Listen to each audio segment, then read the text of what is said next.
ਅਗਲੀ ਜਿਹੜੀ ਹਰਜੋਤ ਸਿੰਘ ਜੀ ਗੱਲ ਕਰਦੇ ਜਾਈਏ ਜਿਹੜਾ ਚਾਈਨੀਜ਼ ਸਪਾਈ ਪਲੇਨ ਜਿਸ ਨੂੰ ਅਮਰੀਕਾ ਨੇ ਕੈਰੋਲੀਨਾ ਦੇ ਕਹਿ ਲਓ ਵੀ ਉੱਥੇ ਜਾਣ ਤੋਂ ਪਹਿਲਾਂ ਸਮੁੰਦਰ 'ਚ ਜਾਣ ਤੋਂ ਪਹਿਲਾਂ ਸਿੱਟ ਲਿਆ ਸੀ, ਜਿਸ ਦਾ ਸਮਾਨ ਜਿਹੜਾ ਹੁਣ ਅਮਰੀਕਾ ਜਿਹੜਾ ਉਹ ਇਕੱਠਾ ਕਰ ਰਿਹਾ ਹੈ। ਇਸ ਨੂੰ ਲੈ ਕੇ ਚਾਈਨਾ ਕਾਫੀ ਜ਼ਿਆਦਾ ਜਿਹੜਾ ਉਹ ਨਾਰਾਜ਼ ਆ। ਬਾਈਡਨ ਹੁਣਾਂ ਦੇ state of the union address ਦੇ ਵਿੱਚ ਕਹਿੰਦੇ ਦੱਸਿਆ ਉਹਨਾਂ ਨੇ ਵੀ 40 ਮੁਲਕਾਂ ਨੂੰ ਅਮਰੀਕਾ ਨੇ ਨਾਲ ਦੇ ਨਾਲ ਹੀ ਜਿਹੜਾ ਉਹ ਬਰੀਫ ਕਰ ਦਿੱਤਾ ਵੀ ਅਸੀਂ ਜਿਹੜਾ ਚੀਨ ਦਾ ਬਲੂਨ ਆ, ਜਾਸੂਸੀ ਬਲੂਨ ਆ, ਉਸ ਨੂੰ ਜਿਹੜਾ ਉਹ ਸਿੱਟ ਦਿੱਤਾ ਹੈਗਾ ਆ। ਤੇ ਅਮਰੀਕਾ ਨੇ ਇਹ ਵੀ ਕਿਹਾ ਆ ਵੀ ਜਿਹੜਾ ਵੀ ਮਟੀਰੀਅਲ ਇਸ ਦੇ ਵਿੱਚ ਸੈਲਵਜ ਕੀਤਾ ਜਾਊਗਾ, ਇਕੱਠਾ ਕੀਤਾ ਜਾਊਗਾ ਇਸ ਬਲੂਨ ਦਾ, ਉਹ ਚਾਈਨਾ ਨੂੰ ਵਾਪਸ ਨਹੀਂ ਕੀਤਾ ਜਾਊਗਾ। ਸੋ ਚਾਈਨਾ ਕਹਿੰਦੇ ਵੀ ਕਾਫੀ ਨਾਰਾਜ਼ਗੀ ਜਿਹੜੀ ਇਸ ਚੀਜ਼ ਦੇ ਉੱਤੇ ਜਤਾਈ ਹੈਗੀ ਆ। ਕਹਿੰਦੇ ਵੀ ਇੱਕ ਪਾਸੇ ਤਾਂ ਜਿਹੜੇ ਪ੍ਰੈਜ਼ੀਡੈਂਟ ਬਾਈਡਨ ਆ, ਉਹਨਾਂ ਨੇ ਕਿਹਾ ਵੀ ਯੂਐਸ ਜਿਹੜਾ ਹੈ ਉਹ ਕੰਪੀਟੀਸ਼ਨ ਤਾਂ ਚਾਹੁੰਦਾ ਹੈ, ਪਰ ਕੌਨਫਲਿਕਟ ਨਹੀਂ ਚਾਹੁੰਦਾ ਜਿਹੜਾ ਉਹ ਚਾਈਨਾ ਦੇ ਵਿੱਚ।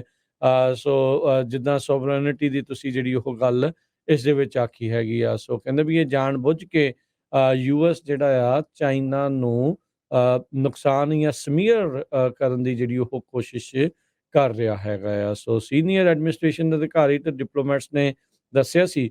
US deputy secretary of state Wendy Sherman ਉਹਨਾਂ ਨੇ 150 ਫੋਰਨ ਡਿਪਲੋਮੈਟ ਜਿਹੜੇ 40 ਐਮਬੈਸੀਜ਼ ਦੇ ਹੈਗੇ ਆ, ਉਹਨਾਂ ਨੂੰ ਇਹ ਜਿਹੜੀ ਜਾਣਕਾਰੀ ਦਿੱਤੀ ਆ ਸੋਮਵਾਰ ਨੂੰ, ਵੀ ਜਿਹੜਾ ਯੂਐਸ 에ਅਰ ਸਪੇਸ ਦੇ ਵਿੱਚ ਲੇਟ ਜਨਵਰੀ 'ਚ ਚੀਨੀ ਜਿਹੜਾ ਬਲੂਨ ਆਇਆ ਸੀ, ਉਸ ਨੂੰ ਉਹਨਾਂ ਨੇ ਸੁੱਟ ਲਿਆ ਹੈਗਾ ਆ। ਸੋ ਇਹ ਜਿਹੜੀ ਚੀਜ਼ ਇਸ ਟਾਈਮ ਜਿਹੜਾ ਉਹ ਦੇਖਿਆ ਜਾ ਰਿਹਾ। ਸੋ ਚਾਈਨਾ ਨੂੰ ਕਹਿ ਲਓ ਵੀ ਦੋਨਾਂ ਹੱਥਾਂ ਦੇ ਨਾਲ ਇਸ ਟਾਈਮ ਝਟਕਾ ਦੇਣ ਦੀ ਜਿਹੜੀ ਕੋਸ਼ਿਸ਼ ਅਮਰੀਕਾ ਦੇ ਦੁਆਰਾ ਉਹ ਚੱਲ ਰਹੀ ਹੈਗੀ ਆ। ਸੋ ਦੇਖੋ ਕੀ ਬਣਦਾ, ਪਰ ਚਾਈਨੀਜ਼ ਕਹਿੰਦੇ ਵੀ ਖਾਸੇ ਨਾਰਾਜ਼ ਜਿਹੜੇ ਆ ਇਸ ਚੀਜ਼ ਨੂੰ ਲੈ ਕੇ ਆ। ਤੇ ਇਹ ਵੀ ਚੀਜ਼ ਜਿਹੜੀ ਹਰਜੋਤ ਸਿੰਘ ਜੀ ਪਤਾ ਲੱਗ ਰਹੀ ਹੈ, ਦੱਸਿਆ ਜਾ ਰਿਹਾ ਆ ਵੀ ਇਹ ਅੱਜ ਦਾ ਨਹੀਂ, ਬਹੁਤ ਚਿਰ ਤੋਂ ਕਈ ਸਾਲਾਂ ਤੋਂ ਜਿਹੜੇ ਚਾਈਨਾ ਦੇ ਇਹ ਜਿਹੜੇ ਸਪਾਈ ਬਲੂਨਸ ਆ ਉਹ ਘੁੰਮਦੇ ਰਹੇ ਆ। ਡਾਕੂਮੈਂਟਸ ਇਹ ਵੀ ਸ਼ੋਅ ਕਰ ਰਹੇ ਆ ਵੀ ਚਾਈਨਾ ਦੇ ਸਪਾਈ ਬਲੂਨਸ ਟਰੰਪ ਹੁਣਾਂ ਦੀ ਪ੍ਰੈਜ਼ੀਡੈਂਸੀ ਦੇ ਦੌਰਾਨ ਹਵਾਈ ਤੇ ਫਲੋਰੀਡਾ ਦੇ ਉੱਤੇ ਵੀ ਫਲੋਟ ਕਰਦੇ ਨਜ਼ਰ ਆਏ ਸੀ, ਪਰ ਜਿਨ੍ਹਾਂ ਬਾਰੇ ਕੋਈ ਵੀ ਗੱਲਬਾਤ ਉਦੋਂ ਬਾਹਰ ਨਹੀਂ ਨਿਕਲੀ।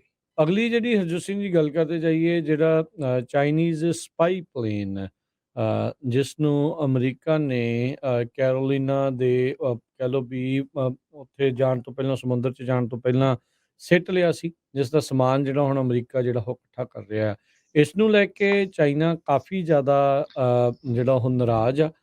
ਬਾਈਡਨ ਹੁਣਾਂ ਦੇ state of the union address ਦੇ ਵਿੱਚ ਕਹਿੰਦੇ ਦੱਸਿਆ ਉਹਨਾਂ ਨੇ ਵੀ 40 ਮੁਲਕਾਂ ਨੂੰ ਅਮਰੀਕਾ ਨੇ ਨਾਲ ਦੇ ਨਾਲ ਹੀ ਜਿਹੜਾ ਉਹ ਬਰੀਫ ਕਰ ਦਿੱਤਾ ਵੀ ਅਸੀਂ ਜਿਹੜਾ ਚੀਨ ਦਾ ਬਲੂਨ ਆ, ਜਾਸੂਸੀ ਬਲੂਨ ਆ, ਉਸ ਨੂੰ ਜਿਹੜਾ ਉਹ ਸਿੱਟ ਦਿੱਤਾ ਹੈਗਾ ਆ।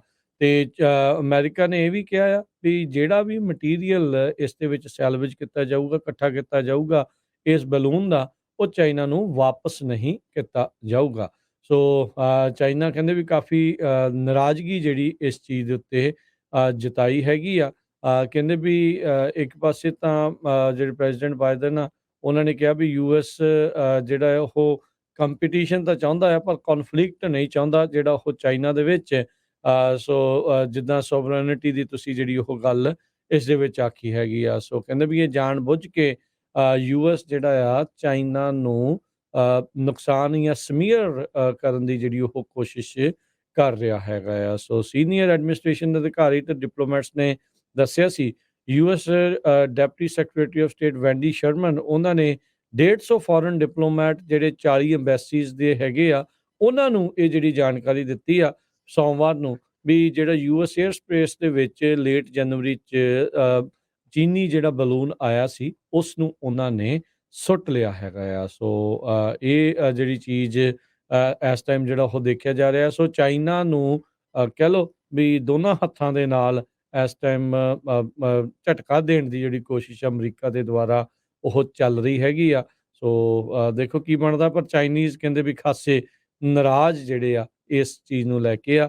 ਤੇ ਇਹ ਵੀ ਚੀਜ਼ ਜਿਹੜੀ ਹਰਜੋਤ ਸਿੰਘ ਜੀ ਪਤਾ ਲੱਗ ਰਹੀ ਹੈ, ਦੱਸਿਆ ਜਾ ਰਿਹਾ ਆ ਵੀ ਇਹ ਅੱਜ ਦਾ ਨਹੀਂ, ਬਹੁਤ ਚਿਰ ਤੋਂ ਕਈ ਸਾਲਾਂ ਤੋਂ ਜਿਹੜੇ ਚਾਈਨਾ ਦੇ ਇਹ ਜਿਹੜੇ ਸਪਾਈ ਬਲੂਨਸ ਆ ਉਹ ਘੁੰਮਦੇ ਰਹੇ ਆ।